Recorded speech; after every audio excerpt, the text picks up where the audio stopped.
বিভিন্ন ওয়ালে ওয়ালে লেখা দেখি যে তুমি কে আমি কে, বিকল্প বিকল্প।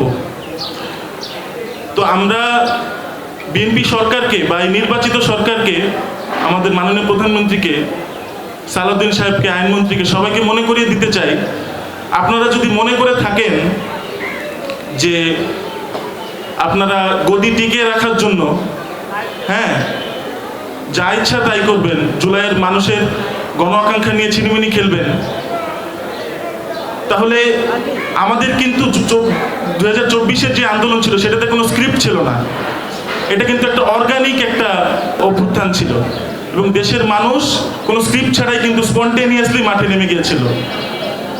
এবং এই যে এখনো দেয়ালে দেয়ালে লেখা দেখেন যে তুমি কে আমি কে, বিকল্প বিকল্প, আপনারা যদি জুলাইয়ের এই জন আকাঙ্ক্ষা নিয়ে আরো ফার্দার চিনিমিনি খেলতে থাকেন, মানুষের আকাঙ্ক্ষা নিয়ে আরো ফার্দার ছেলে খেলা করতে থাকেন, তাহলে এই যে আমাদের দেশের যে পাবলিক ভার্সিটিগুলো আছে, প্রাইভেট ভার্সিটিগুলো আছে, এরা কিন্তু এখানকার যে শিক্ষার্থীগুলো আছে এরা কিন্তু এখনো ঘুমিয়ে পড়েনি। এরা বিকল্প হয়ে আসলেই কিন্তু আবার রাজপথে নামবে। আপনারা হয়তো মজা নিচ্ছেন যে আরেকটা অভ্যুত্থান সম্ভব না, কিন্তু আমরা জেনজি জেনারেশন, আমরা যদি 24-এর গণ অভ্যুত্থান ঘটিয়ে থাকতে পারি, আমরা 26-এ বা 27-এ আরেকটা গণ অভ্যুত্থান ঘটানো কোনো ব্যাপারই না।